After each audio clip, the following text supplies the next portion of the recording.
आज पूरे देश के साथ साथ दिल्ली में भी मुहर्रम का शोक मनाया जा रहा है। इमाम हुसैन के मानने वाले आज सड़कों पर जुलूस निकालकर उनका मातम कर रहे हैं। करीब 1400 साल पहले आज ही के दिन इराक के करबला में मुसलमानों के पैगंबर हजरत मोहम्मद साहब के नवासे इमाम हुसैन और उनके 71 साथियों को बड़ी ही बेरहमी से कत्ल कर दिया गया था।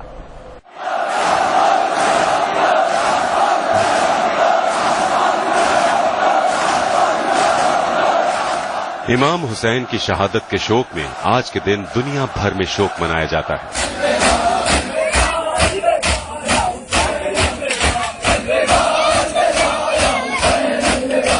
इमाम हुसैन मुसलमानों के पैगंबर मोहम्मद साहब के नवासे थे, जो करबला की जंग में अपने 71 साथियों के साथ शहीद हुए। मुहर्रम क्या है और इसे क्यों मनाया जाता है, इसके लिए हमें तारीख के उस हिस्से में जाना होगा जब मोहम्मद साहब की मौत के बाद इस्लाम में खिलाफत का दौर आया, यानी खलीफा का राज था।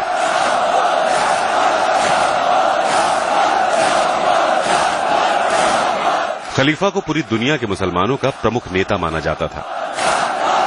पैगंबर मोहम्मद साहब के गुजर जाने के बाद लोग आपस में तय करते थे कि उनका खलीफा कौन होगा, मगर कुछ लोग तलवार के दम पर इस ओहदे को हासिल करना चाहते थे। उन्हीं में से एक था सीरियाई सुल्तान यजीद इब्न माविया, जिसने खुद ही खुद को मुसलमानों का खलीफा घोषित कर दिया और लोगों पर इस्लाम के नाम पर जुल्म ढाने लगा।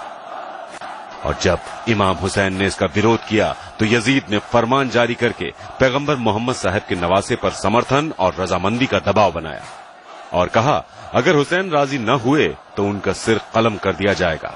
मगर इमाम हुसैन ने कहा, मैं एक पापी, बेईमान और खुदा रसूल को ना मानने वाले यजीद इब्न माविया का आदेश नहीं मान सकता। इसके बाद सऊदी अरब में अपने वतन मदीना को छोड़कर इमाम हुसैन हज के लिए मक्का चले गए, मगर यहां भी यजीद ने अपने सैनिकों को श्रद्धालु बनाकर उनका कत्ल करने के लिए भेज दिया।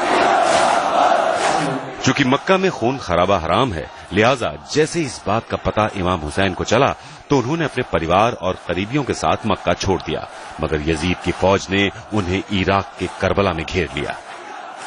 सन 680 ईस्वी में उर्दू कैलेंडर के पहले महीने मुहर्रम की 2 तारीख को इमाम हुसैन करबला में थे और यहां उन्होंने यजीद और उनकी सेना को इस्लाम के सही मायने समझाने की बहुत कोशिश की, मगर वो ताकत और दौलत के नशे में इस कदर चूर था कि नहीं माना और उसने इमाम हुसैन को अल्टीमेटम दिया कि या तो वो यजीदी की खिलाफत का समर्थन करें या जंग करें।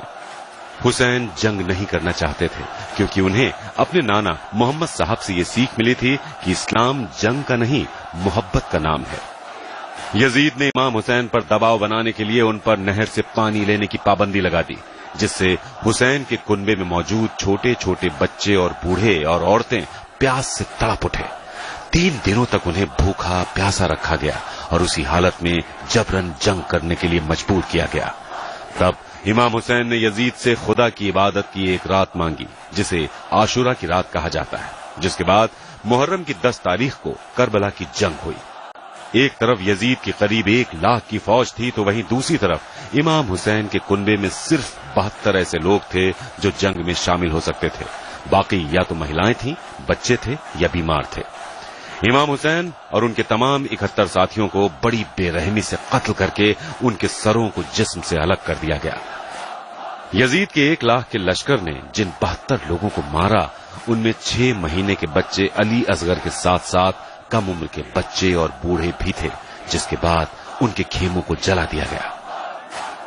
इमाम हुसैन ने खुशी खुशी अपने परिवार को इस्लाम की राह पर कुर्बान कर दिया ताकि दुनिया को यह संदेश जा सके कि इस्लाम तलवार की नोक पर नहीं बल्कि अमन के संदेश की बदौलत है। मगर आज उसी इस्लाम को अबू बकर, al Baghdadi, Hafiz Saeed, Osama bin Laden जैसे लोग और आतंकी संगठन बदनाम करने की कोशिश कर रहे हैं। हुसैन और उनके 71 साथी मरकर भी अमर हो गए। आज भी उनके अहिंसा के संदेश की मिसाल पूरी दुनिया देती है। मैंने इमाम हुसैन से सीखा कि मजलूम होते हुए भी किस तरह जीत हासिल की जा सकती है। इस्लाम की बढ़ोतरी तलवार पर निर्भर नहीं करती बल्कि हुसैन के बलिदान का एक नतीजा है। इंसाफ और सच्चाई को जिंदा रखने के लिए फौजों या हथियारों की जरूरत नहीं होती है, कुर्बानियां देकर भी जीत हासिल की जा सकती है, जैसे कि इमाम हुसैन ने करबला में किया। इमाम हुसैन की कुर्बानी तमाम गिरोहों और सारे समाज के लिए है और ये कुर्बानी इंसानियत की भलाई की एक अनमोल मिसाल है। इमाम हुसैन की कुर्बानी किसी एक मुल्क या कौम तक सीमित नहीं है, बल्कि ये लोगों में भाईचारे का एक असीमित राज्य है। अगरचे इमाम हुसैन ने सदियों पहले अपनी शहादत दी, लेकिन उनकी पाक रूह आज भी लोगों के दिलों पर राज करती है।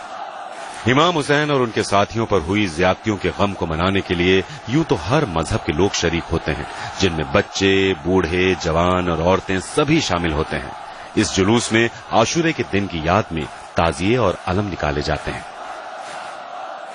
करबला आज भी हुसैन के मानने वालों का सबसे बड़ा तीर्थ स्थल है, जहां मुहर्रम और अरबईन में करोड़ों की तादाद में जायरीन आते हैं। ब्यूरो रिपोर्ट, दिल्ली आज तक।